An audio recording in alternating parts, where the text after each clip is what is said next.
మల్కాజ్గిరి నియోజకవర్గంలోని గౌతమ్ నగర్ డివిజన్ పరిధిలో సుమారు 15 కోట్లతో రిజర్వాయర్ శాంక్షన్ అయిన సందర్భంగా ఎమ్మెల్యే మర్రి రాజశేఖర్ రెడ్డి చిత్రపటానికి గౌతమ్ నగర్ 141వ division BRS corporator Sunitharamu Yadav ఆధ్వర్యంలో పాలాభిషేకం నిర్వహించారు।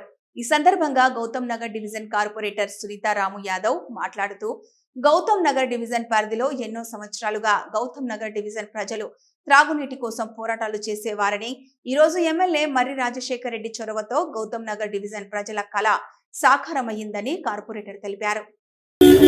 అయ్యన్ నగర్లో మా ఎమ్మెల్యే గారికి పాలాభిషేకం ఒక మాట వాస్తవం। మా బస్తీ ఏర్పడి 40 సంవత్సరాల నుంచి మా నీటి సమస్య ఎదుర్కొన్న సందర్భంలో తెలంగాణ రాష్ట్రం వచ్చినాకనే ఇందిరానగర్కి నీళ్ళు వచ్చిన మాట వాస్తవము। ఈరోజు అయ్యన్ నగర్కి రిజర్వాయర్ రావడం నీటి సమస్య ఉండడంతో మా ఎమ్మెల్యే గారి చొరవతో 14,95,00,000 ప్రభుత్వంతో కొట్లాడి శాంక్షన్ చేపించినందుకు అయ్యన్ నగర్ మా ఇందిరానగర్ కానీ జేఎల్ఎస్ నగర్ కానీ హిల్టాప్ కాలనీ రామాంజ నగర్ కానీ రుణపడి ఉంటామని చెప్పేసి మా ఎమ్మెల్యే గారికి మేము ప్రత్యేకంగా ధన్యవాదాలు తెలియజేస్తున్నాం। ఈరోజు మా గౌతమ్ నగర్ డివిజన్లో ఈరోజు మేము మా స్థానిక ఎమ్మెల్యే అయినటువంటి మర్రి రాజశేఖర్ రెడ్డి గారికి ఈరోజు మా డివిజన్ పుర ప్రజల తరఫు నుండి మొత్తం గౌతమ్ నగర్ డివిజన్ ప్రజల తరఫు నుంచి ఈరోజు మేము పాలాభిషేకం చేయడం జరిగింది।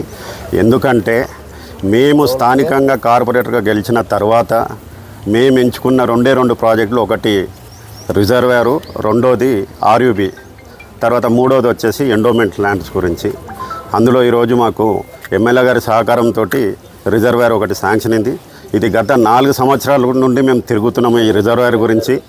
కాకపోతే మాకంతా వెనుక నుంచి బ్యాకప్ లేకుండే ఇప్పుడు స్థానికంగా ఎన్నికైన మా మర్రి రాజశేఖర రెడ్డి అన్నగారి సహకారంతో ఈ ప్రభుత్వంలో ఉన్న కాంగ్రెస్ ప్రభుత్వంలో ఉన్న మంత్రుల దగ్గరికి, సీఎం దగ్గరికి, అధికారుల దగ్గరికి మా ఎమ్మెల్యే గారు పర్సనల్గా మమ్మల్ని తీసుకుని వెళ్ళి ఈ యొక్క ఫైల్ మూవ్మెంట్ చేయించి ఈరోజు 14,95,00,000 శాంక్షన్ చేసిన ఘనత మా మర్రి